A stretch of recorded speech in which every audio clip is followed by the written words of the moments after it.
Pihka hyppäsi mamman viereen, että nyt nukutaan, mutta sitten ne tuijotti toisia hetkeä ja tämä alkoi tapahtumaan. Ei me mitään nukuta, kun nyt riakutaan. Tämän näköistä täällä on tosiaan. Mamma rahasi kaikki Pihkan-lelut lattialle. Sitten mentiin. Joo. Jee.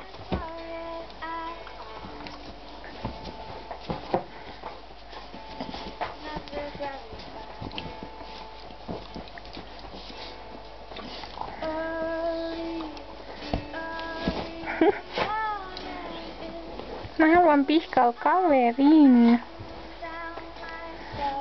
Tuohon sopisi tosi hyvin Boris leikkikaveriksi.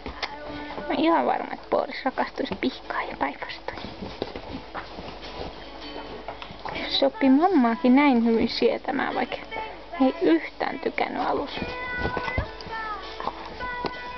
Vaikka kyllä toi lattian leikkiminen loppui siihen, että Pihka murisi mammalle mun lelut.